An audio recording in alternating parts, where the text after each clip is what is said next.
Hello and welcome to episode 113 of Tom's Hirschsprung's podcast. I'm very glad to be joined this morning by Hannah. Hannah, welcome to the podcast. Hello, thank you for having me. Well, thank you so much for coming on. And we are going to talk about your son, Oliver, and Yes. his diagnosis of Hirschsprung's disease. Yep. Only a matter of months ago, I guess. Yeah, yeah. Would you like 5 to months old. start, I guess, from wherever you want to? So, well, probably the beginning. Yeah, sure. Um, During my pregnancy with Oliver, it was not plain sailing at all. We had quite a few issues during the pregnancy. It was a high risk pregnancy. So we were already on edge anyway. And then he was born premature, was slightly premature, 36 weeks. Was assessed by the neonatal team, was absolutely fine, passed all of his baby checks, everything. We were discharged 48 hours after C-section. Thought everything was fine. He passed meconium in the hospital, was everything was plain sailing. Went home. Fast forward 8 days. He he was distended, but we didn't realise because that's how he was from birth, just how his tummy was. Wasn't hard, was still quite soft, but was now looking back, it was distended. The community midwife that was coming out to review us, she was umming and ahhing because I said he was still only passing meconium, so his poo hadn't changed to the greeny yellowy sort of colour. She wasn't worried because he was passing something. He was still tolerating his feeds. He hadn't been sick. There was no issues as such. But she thought it was best that she spoke to the hospital just to see what their thoughts were. So we ended up going back to the hospital where I had him. They assessed him, did an x-ray on his abdomen, and said they thought he'd got a twisted bowel. Um, had to stop his milk feeds. They put cannula in, so he was on IV fluids. I think what happened then. It's a lot to process, isn't A it? lot, yeah, it was a lot. But then another doctor came in and had another look, and she said she thought Oliver had a imperforated anus. So within 10 minutes, we've had two different medical opinions, two different things going on. And I said at that point, but he's obviously had in the hospital when they're born, they have their head to toe checks. Surely, if there was something like that, wouldn't that have been picked up in the hospital? And the way she explained it to me was because he was premature and he was very small born. His bum basically was tiny. So she said it is there, but in her medical opinion, it wasn't formed as it was supposed to be. She said it could have just been missed, unfortunately. So we were sort of under the impression he'd either got a twisted bowel or something wrong with his bum wasn't formed, basically. She then, because it wasn't a specialist hospital, she then phoned through to Birmingham Children's Hospital, and they like accepted the referral as such to see Oliver. So we ended up being no. Then they put an NG tube in. Sorry, before this, and he started vomiting, and it was green bile. This is while we were in the hospital. Um, they then put a tube in to drain anything that was coming out of his tummy. Because of this, then they thought he's definitely got some kind of blockage. There's definitely something more serious going on. We ended up being blue lighted in an ambulance from the one hospital to Birmingham Children's Hospital. When they were sending us into the ambulance, they said the surgeons are there waiting for you, and I was like, so, what surgeons? Like, obviously my baby's 8 days old at this point. I don't think I fully understood when they said he's either got a twisted bowel or what sort of was going to have to happen. But hearing them say he may need surgery. They're waiting for you. Automatically was just alarm bells were ringing. Me and Oliver's dad were just all over the place. He's very calm and very chilled about things, but even he was panicking, obviously, as you do with your baby. So we ended up going there. Surgeons came and saw us. They assessed him and said he didn't have an imperforated anus. So that was one thing ticked off, which I took as a good sign. They reviewed his x-ray as well, and they said that he had enlarged bowel loops, which again, at this point, I didn't know what any of this means. They said his tummy was distended and they needed to do something called a rectal washout.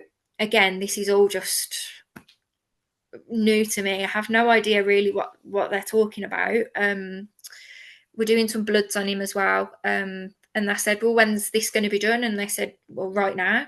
And then they just went and got this equipment, like the catheter, saline, everything you use to do a washout, and just did it on my baby there and then. And we were a bit in shock. I don't think well, I suppose you don't know what we were walking into. I think we just thought maybe he was a bit under the weather, or because he was premature, everything wasn't as formed as a term baby. We were just going to go have a few observations and we'd go home. We didn't think within hours we were going to be blue lighted to a specialist hospital and have treatment started on him. They didn't mention Hirschsprung's disease at this point. They just said, let's just see what happens. Because typically babies with Hirschsprung's disease can't poo at all. But obviously Oliver was pooing somewhat. We were in then for a couple of days. He was still nil by mouth, carrying on with the washouts. And then the consultant came around and said, I think we should do a biopsy just to rule out Hirschsprung's disease. Went through obviously what Hirschsprung's disease was. He said he didn't see Oliver as the typical symptoms of a Hirschsprung's baby, so he wasn't convinced that's what it was gonna be. But he said, you're here, let's just rule everything out. He'd stopped being sick as well at this point. So he was improving, all his observations, everything were fine. They then did the biopsy, and a couple of hours after the biopsy, he started pooing on his own. So the consultant again said the biopsy wouldn't have allowed him to poo on his own. That's not what the intention of the biopsy is, to take the biopsy, not to remove any blockage or anything like that.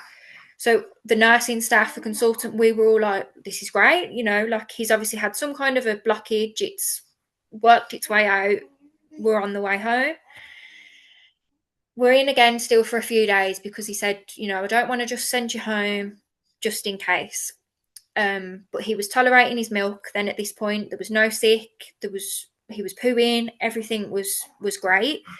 So the consultant said, go home, we'll call you with the biopsy results, but I'm not expecting anything really. So we went home. A week had gone by, we were great, no issues. He was gaining weight, he was drinking his milk, everything was fine.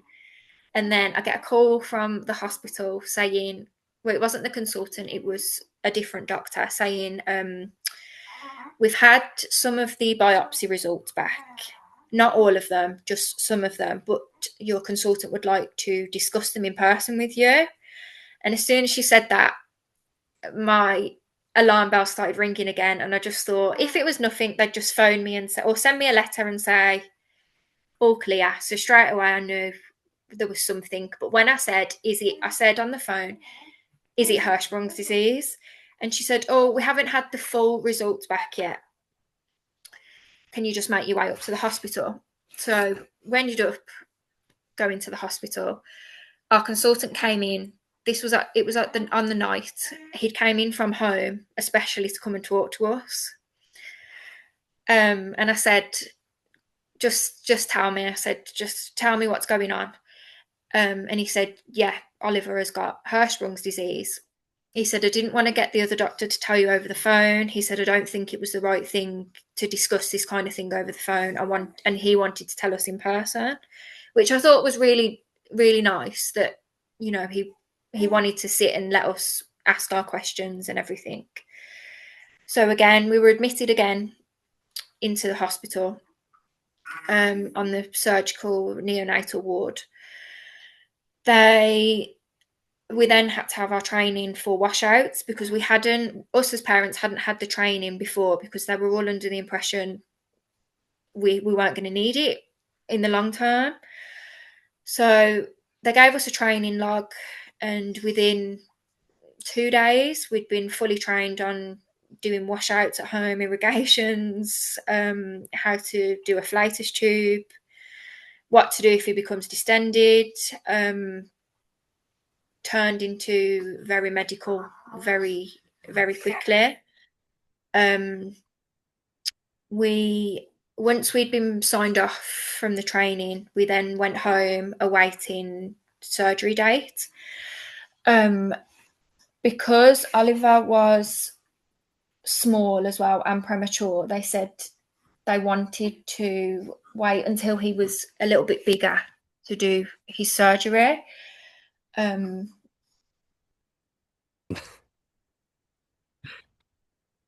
um, so yeah, we basically went home with all this medical equipment, had to do washouts twice a day, and were told we'd be contacted by the colorectal team, and then we were just waiting on a surgery date.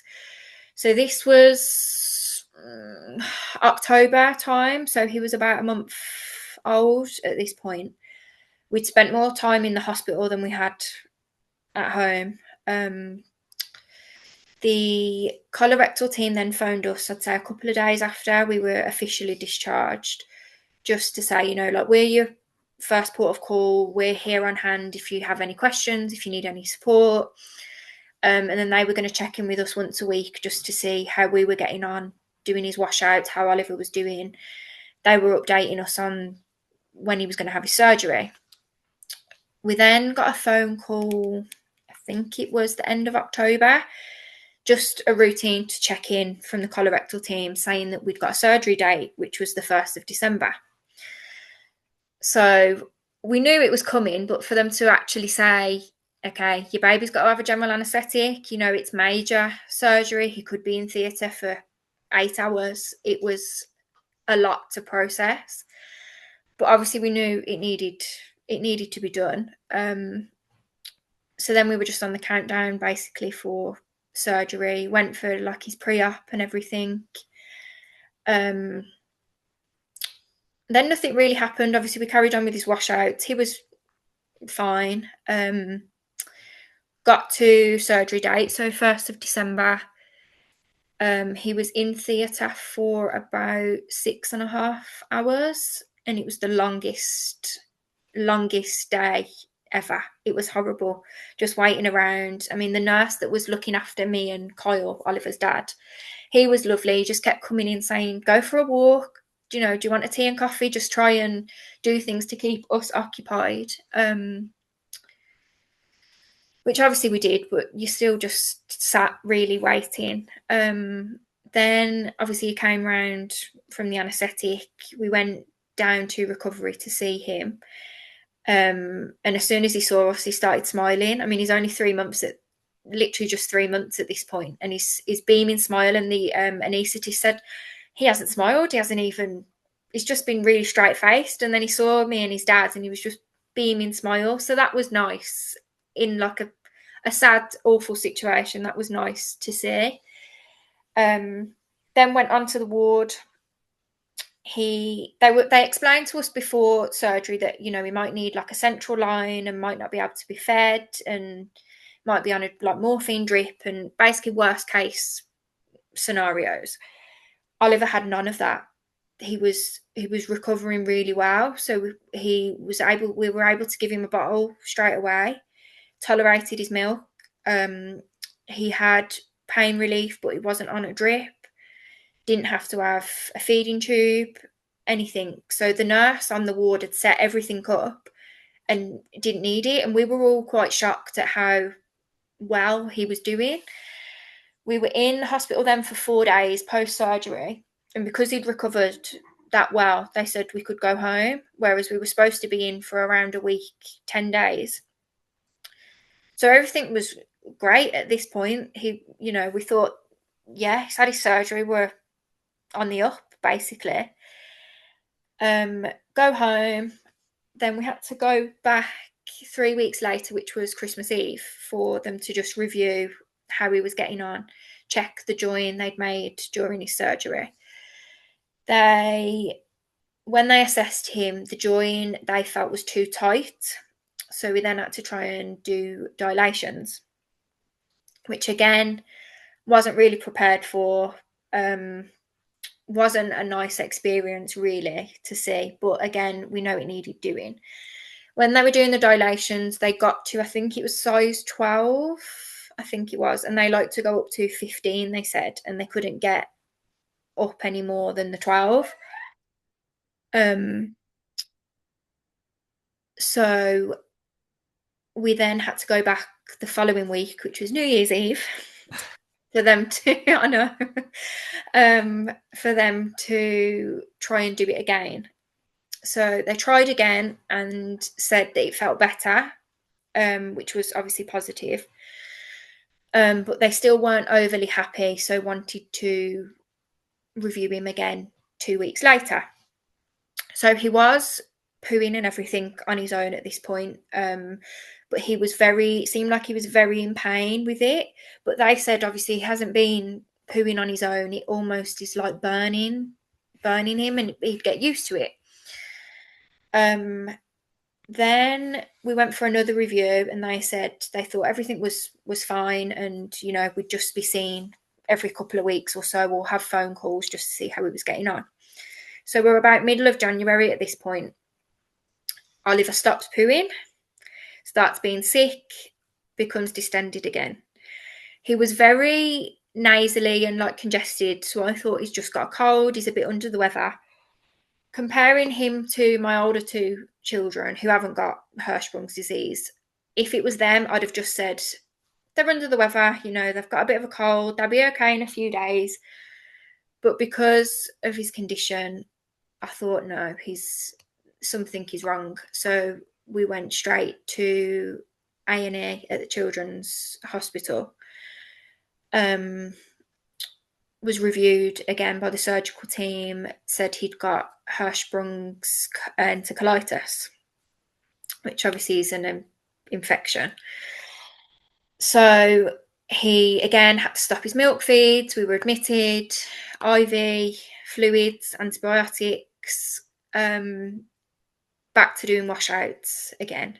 We almost felt like we'd gone 7 steps forward with his surgery and his recovery to then go back again and back to square one almost. So we were in for a couple of days. Then we had to switch. Well, the dietitian came and saw us and switched his formula to a lactose-free formula because they said it's easier for him to digest. He seemed to be tolerating that well, so they let us go home with oral antibiotics but still doing washouts. We then, about a week later, had a review with his surgeon and the colorectal team. They were happy with how he was recovering, let's say, from his enterocolitis, but they thought that he could do with Botox injections. They said they think his muscles in his bottom are basically in spasm, which is why he stopped pooing. They think he got, because he was poorly as well, that just sort of tipped him over the edge to get enterocolitis. So again, this was a whole other scenario now that we've been told about. And I said, well, how does this work? And then they said it's another general anaesthetic, which again is not as major as his pull-through surgery, but it's still another procedure that he's got to have done. So we've been put on the waiting list for that. So we're waiting for that currently. But we're still doing washouts, and we're having to do a flatus tube to relieve the wind in his belly. Um, got to carry on with that basically until he has his next procedure. So we sort Mm. of went well with recovery, and now I feel like we're back to square back to square one again. But Sounds so frustrating. it is. It It's sounds like he really, was really making frustrating. some really, really good progress. Really good. And Really good. then And then he dipped. enterocolitis hits, which Yeah. we know that we know that enterocolitis is um you do get very susceptible to that if you do have Hirschsprungs. It is Yeah. one of the things. Were you told to look out for it when he was diagnosed with Hirschsprungs? We were, but not sort of as alarming as I've realised how it can be. So they did say, obviously, keep an eye out if he gets distended, he starts vomiting, anything like that. But then when we were back in the hospital when he had it, I then realised how severe it can get if it's not treated quickly. Yeah. Yeah, and I guess the good thing as well is you did catch it fairly quickly, Quickly, and yeah, you sort of thought actually not something's not right. quite right. Like you said, if it had been any of your older children or anybody without Hirschsprungs, you just said, oh well, they're just a bit sick, Yeah, But unfortunately, Hirschsprungs, you can't be too careful, I guess, can you? no, you can't. It's a whole different ball game.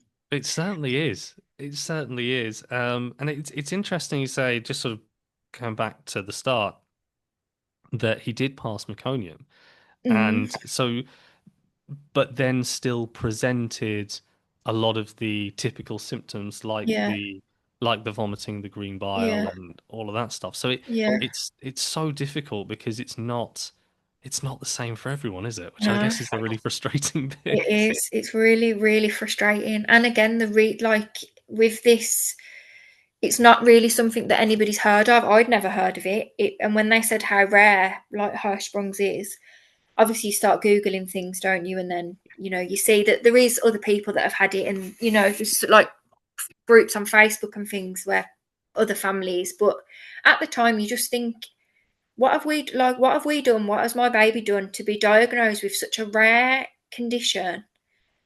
And there's no reason for it. No, it's such a strange one, isn't it? Because it is rare, yes, but if the numbers people throw around 1 in 5,000, and Yeah, that's the general sort of accepted yeah, term, whether it's a little bit less than that, whether it's more than that, who mm, knows? But the general accepted term. But that's sort of one in every small town, I guess. yeah, So really, it is rare, but it's still there's still quite a lot of people who just think, UK alone, there's going to yeah, be an awful lot of people, especially what is it, 150 diagnosed each year or yeah, something around that. yeah. So there are still a lot of people with it, Mm. even though It's classed as a when rare it's condition. mentioned to you, Mm. especially if you've got, like me and like yourself, no family history of No, Hirschsprung's, no. it then it's yeah, I guess it can hit you a little bit like a truck. Yeah, it does. It really does. I mean, I It know obviously he's 5 months old now, but he has no clue really of any of this that's gone on so far. I mean, obviously he knows. Well, obviously he's been through it with the surgeries and us doing the washouts and things, but it's us that's having to deal with it almost. He's none the wiser, really. no, but It's that's a which good is a thing, I good guess. thing. Yeah, Yeah. which is a good thing. I think if it was a older child, like my other two daughters, so she's 5 and 3, they obviously would they're a lot more knowing. They know everything that's going on.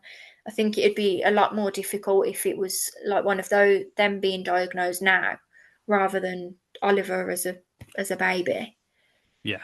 Yeah, and I guess that's one of the plus points, if there is a Yeah, plus point to yeah. it, in the You have fact to. You that take anything you can as a positive, really, don't you?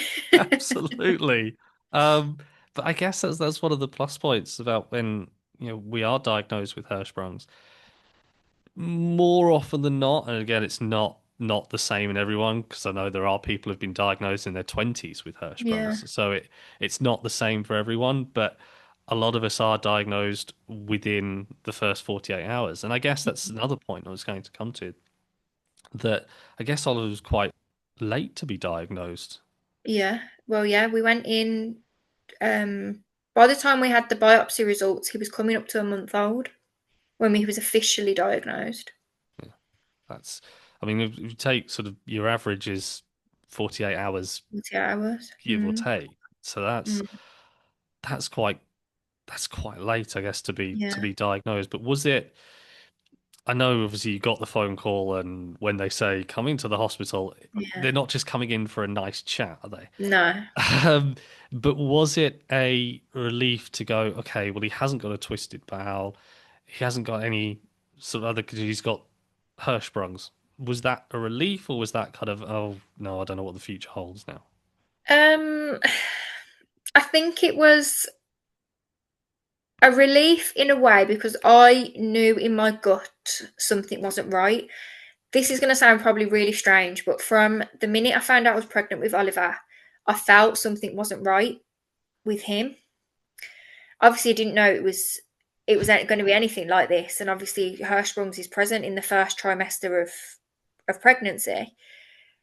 So, but obviously, when he was born, and they all said everything's fine, I thought I know I'm not going crazy. I know there is something not right, but so I think to get some kind of a diagnosis was a relief in a way that I knew to trust my gut and that my gut was right. But I think because we'd been sent home, the hospital was saying, "Oh no, we don't think it is Hirschsprung's. He's recovering really well." It then felt like we'd been hit by a truck again Yeah, yeah. And I, in a way. So I, it was both a relief and not, if that makes any sense. that does make absolute sense. Yes. I will always go with mother's instinct. Yeah, I think that's incredibly valuable, yeah, not only from my own experience, but also from a lot of people I've spoken to yeah. who've just said, I don't know what the problem is, But there's but I something. know there is one. Mm, And I think that's more than enough grounds to, investigate. Now, if yeah, you'd said, having never heard of Hirschsprungs, I think it's Hirschsprungs within the first month, then there might be, that might be yeah, a bit odd.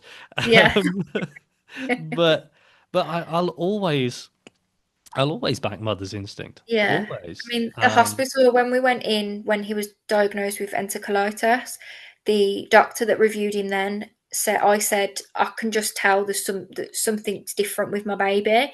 And he said, a mother's instinct is never wrong. He said, obviously, we can't make a clinical diagnosis or, do medical treatment based off an opinion. He said, but we always will take it into consideration. That's really good to hear. That's Yeah, really, really good because I know there have been a lot of people who've had to fight and yeah, advocate and say, I know something's wrong, and the yeah, doctors or nurses or whoever just say, oh no, everything's fine, or yeah, results that we've done have come back yeah, as fine. But that's, I think, hopefully now hospitals are starting to, again, like you said, not take it as a full-blown medical no, diagnosis, but but realize that you're with your baby all the time. You know them better than anybody else. yeah, you know when something's off. Not Like, you right. can't put your finger on it, but you know No, when something's yeah, off. But that's really, really good to hear. yeah. And I was think that we've been Birmingham? really lucky. Yeah, Birmingham Children's Hospital. From the minute we went in there, I said I felt all the staff. They've been honestly been amazing. Really, we've been really, really lucky. Really lucky. Yeah. No, that's absolutely brilliant. And especially with it being, as we said, slightly sort of later diagnosis. Yeah, Obviously, the earlier you diagnose, the better. the But better. um, and sort of later diagnosis, that's really, really good to hear that they've Mm, taken mother's instinct into consideration. It's yeah, something I'd always have. You mentioned as well yeah, that Oliver is on the waiting list for Botox yes, injections. What would though for anybody who hasn't kind of come across that before? Because some Yeah, people with Hirschsprungs have it, some people don't. Just yeah. depends on multitude of things. But what would that help him with? So the way the hospital have explained it is basically it relaxes the muscle to allow him to poo more freely. Um, at the minute, they say it's as if he's in spasm, so he's struggling to fully go to the toilet in a way. So they said this hopefully will relax everything and allow him to not be as sort of tense and just more free. Yeah, no, that's brilliant. No, because I think there are there are quite a few um babies with Hirschsprungs who, Yeah, or young children with Hirschsprungs who do have Botox injections. So I think again, when people mention the word Botox, yeah, that can have different connotations, I think. yeah, Um, definitely. were you sort of aware, did they explain that to you when they said it to you, or did they just say the word Botox and then automatically think like plastic surgery? They, I think I wear my expressions a lot on my face, so I think when they said Botox and I kind of looked like, what are you going on about? They then, I think, gauged my face and explained it. Um, because yeah, as soon as they said that, I was like, what? Yeah, Botox? What are you talking about? But yeah, they did obviously explain it straight away. fantastic. No, that's good as well. That because you can hear the word Botox and you think something completely different. So Yeah, it's good, and I guess as well with it being such a complex condition, the yeah, need for explanation along the way, I think is really important. I know you said, yeah, I know they said don't Google it, um, and I think all hospitals say, well, diagnosed with Hirschsprung's, but don't Google it. But I think everyone yeah. does. I Everyone don't does. I mean, ever. they gave me leaflets with, all information about everything like Hirschsprung disease, rectal washouts, enterocolitis. They gave me every leaflet going, but even I still went on and Googled it.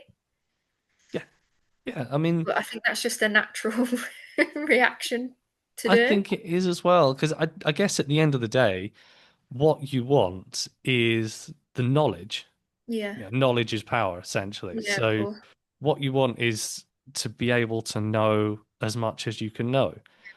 I mean, Definitely. obviously they say it so that you don't come across, The wrong worst case. information or horror stories or Yeah, any of that kind of stuff.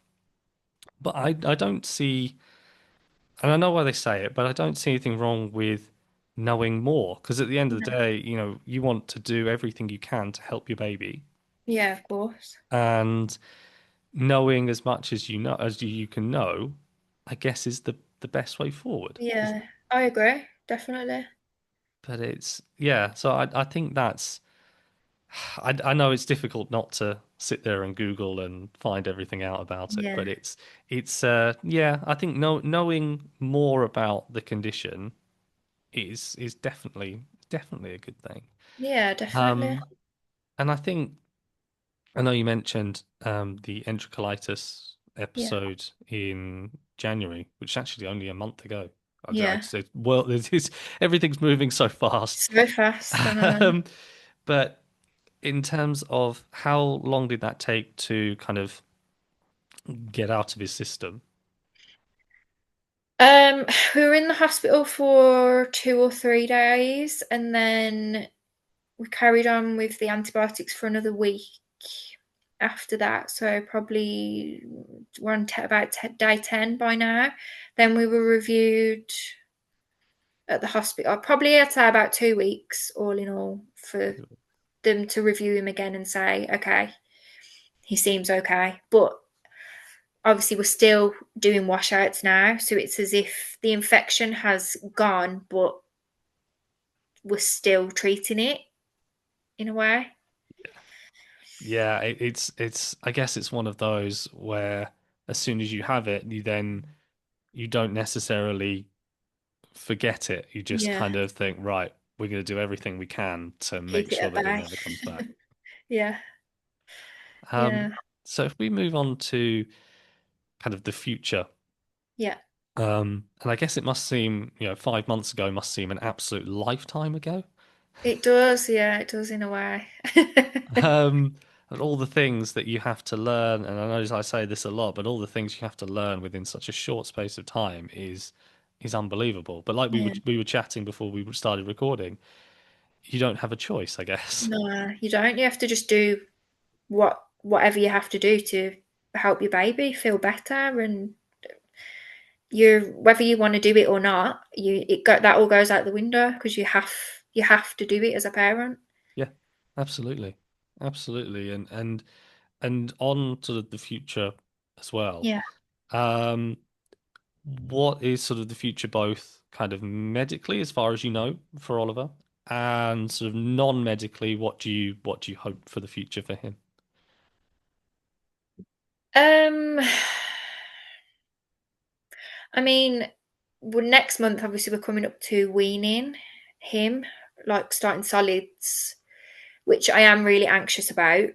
Obviously, with my girls, it was just yeah, they were at the age we'll give them whatever, no issues. Whereas we're having to think of what's going to potentially affect his stomach, what's easier to digest, blah blah blah. So that's already something like in the short term. But then it's whether is he going to need like a high fiber diet? Is he going to need laxatives? Is he? It's a whole different ball game of thinking of, and that's just the short term. And then we've got to hit potty training stage and him going to school. And medically, I think it's a long road ahead. Obviously, it's just like you say, every child, baby with Hirschsprungs is completely different. There's no path as such to say, yes, this is what's going to happen. It's kind of just how your baby reacts and copes with it. I hope he can lead sort of as normal Yeah. life as such, like, but I don't know. Yeah. I don't know. Well, I mean, a lot of us do. A lot of us, a lot of people, a lot of adults I've spoken to, and again, I know you say, and you're absolutely right when you say everybody's different, Yeah. but there are a lot of adults I've spoken to who, and myself included, where you would look at us or walk past us and you And wouldn't not have a know. clue. Yeah. You wouldn't have a clue that we have, Yeah. 30 million scars, Yeah. or that we have Hirschsprungs, or that we have had any surgery, No. whatsoever. So, I mean, that is Reassuring. it is very much possible, and like I've spoken to many people who have not just gone on to lead sort of normal, I know that word normal Yeah. again, lives, but have also achieved, amazing things as well. Yeah. So I think it's one of those conditions where everybody is different, but there are people out there with it who have done amazing things. Amazing. So I Yeah. I I really hope the very best for you and Oliver, both in the short term, obviously with Yeah. hospital appointments and Yeah. whatnot, but yeah, and definitely in the long term as well. So thank you so much for coming on. Thank you for having me.